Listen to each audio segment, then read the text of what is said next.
Morning, everyone. I'm going to do a quick tutorial on solving the kinematics problems that are part of your airport runway project. So I did this, I think, first period the other day. I went through some of this, and then seventh period, we were having, remember it was raining, so we were having major Wi-Fi issues here. So I thought it best, probably easiest for all of you, if I just record this, and then you could pause and really kind of think about it. And then in the next 2 days, today is Monday, between Monday, Tuesday, Wednesday, as you have questions, you need to ask me. I don't know if you have questions unless you actually say, hey, I got a question. And I can share screen, we can do some of these problems together that are part of your project. But let me get you started in figuring out how to do that so that you have some problem-solving strategy. So when you're looking at these problems, basically what's going to happen is you're going to get a word problem. I think the worksheet that I put up there for you had 5 different problems in it. So let's start with a problem, and we'll kind of go from there. So let's say a race car accelerates uniformly, I'll explain that in a minute, from 18.5 meters per second to 46.1 meters per second in 2.47 seconds. We want to know the acceleration of the car and the distance traveled.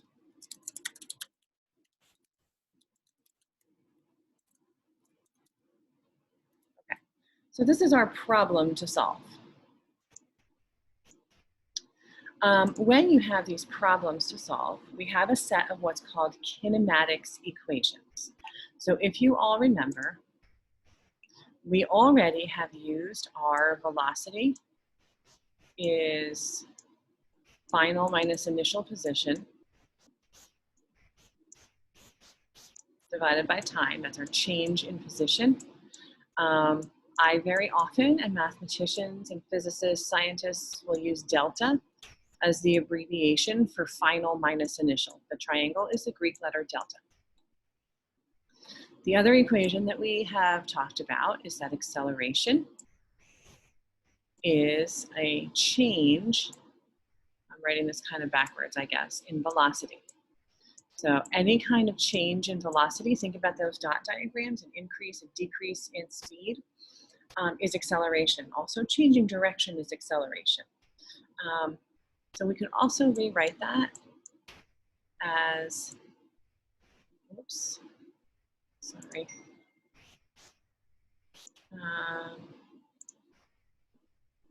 As V final minus V initial divided by time. So these are our 2 basic equations.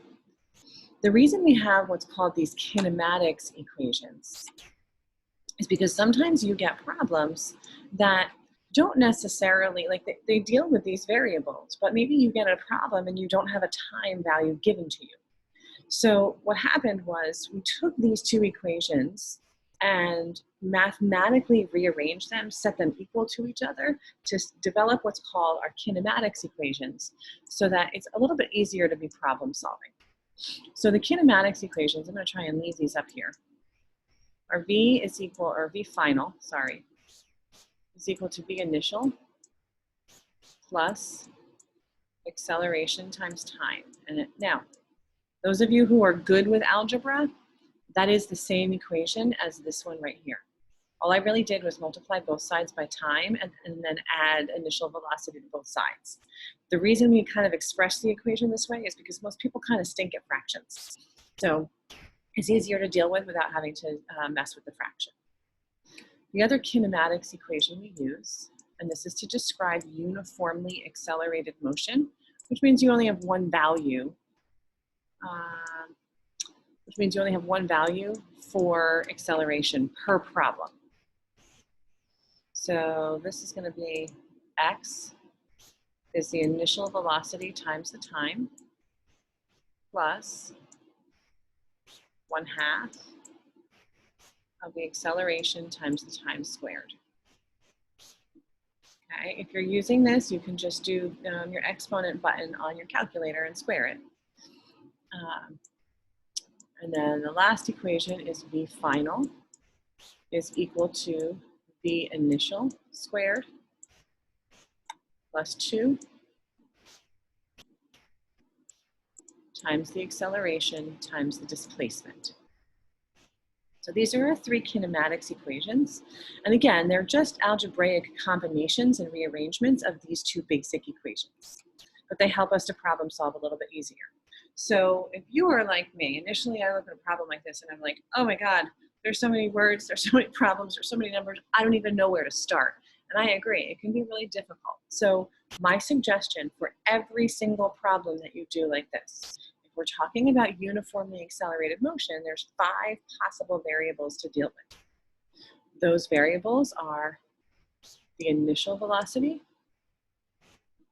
the final velocity, that's an F, sorry, the acceleration, the displacement, and the time. Okay, so these are our 5 possible variables, and every single word problem that you get for accelerated motion, I would immediately list those variables.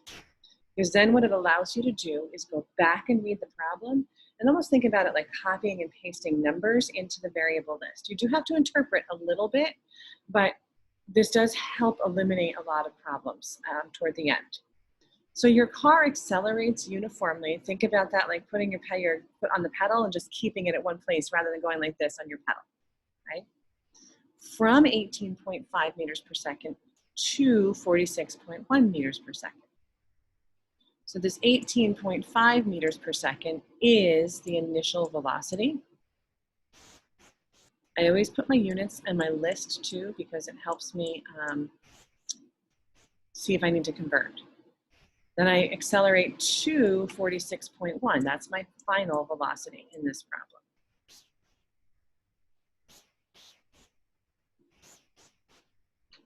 And I do that in a time of 2.47 seconds.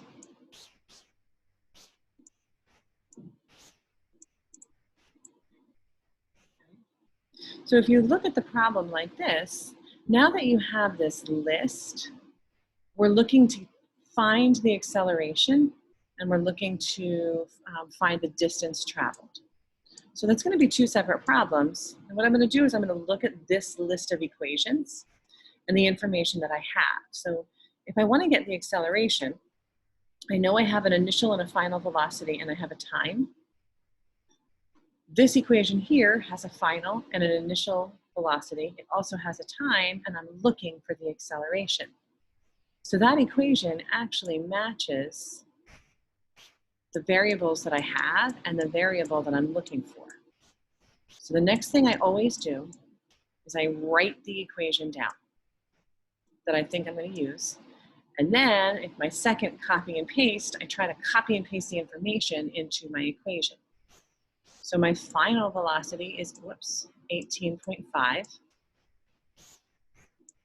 Nope, I did that wrong.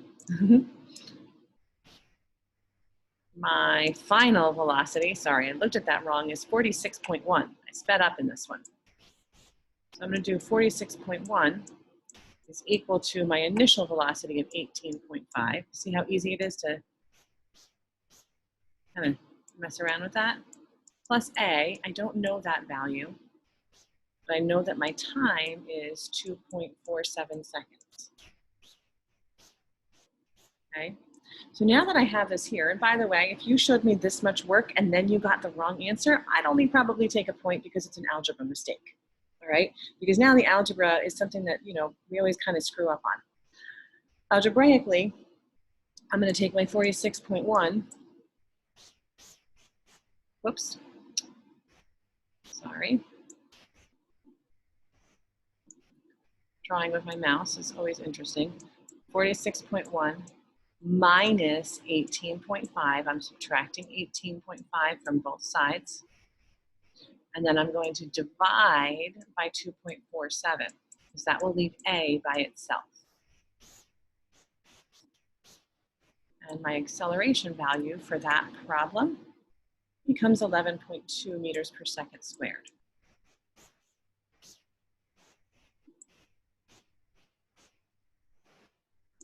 Okay. And then usually what I do is drag that over into my list because that'll just kind of help me figure out if I need to use that later. Okay, so at this point now I do have an acceleration value and I used an equation to get that. For the next part, I'm going to erase these two equations right now so that I have some room. The next part, they want to know the distance traveled or the displacement during that acceleration phase. So at this point, now if you look, I have 4 of the 5 variables. I really can use either one of these equations to solve. It doesn't matter at all because both of them have the distance as part of the equation. Most of you, I think, might choose to use this one because that's your final answer there. So your initial velocity is 18.5, and to be honest with you, oh, now that you have the acceleration, this is easy. So you're going to do 18.5 times the time. The time is 2.47. And I'm going to do this real quick because I kind of forgot.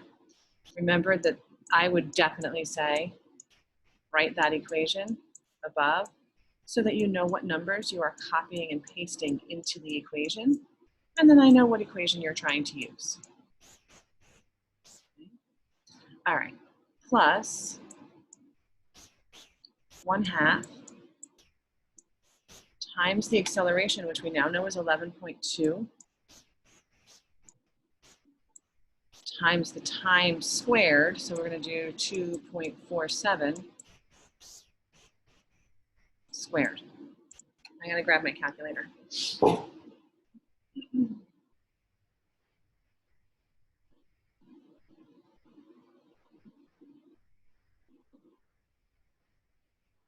Okay, so when I'm plugging this into my calculator, here's what I would do. I would use my parentheses, and I would say 18.5 times 2.47, close parentheses, plus, and then in parentheses, I know I have a half there. Remember 1/2 is 0.5, so I always just plug in 0.5.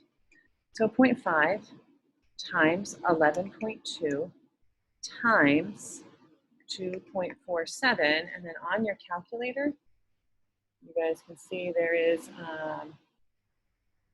the x squared button. Okay, so I would do 2.47 squared, and then I would close my parentheses and then press equals. That comes out to be 79.9.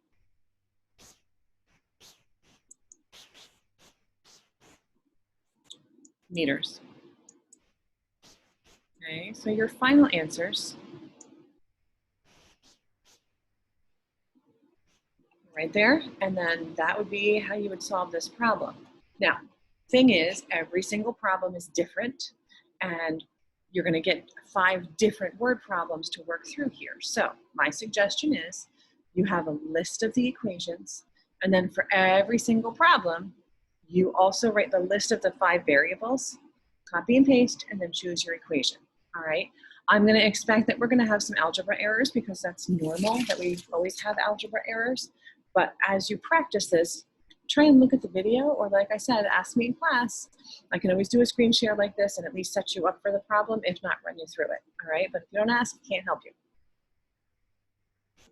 All right. That's it. I'll put that in the Google Classroom and see you all soon.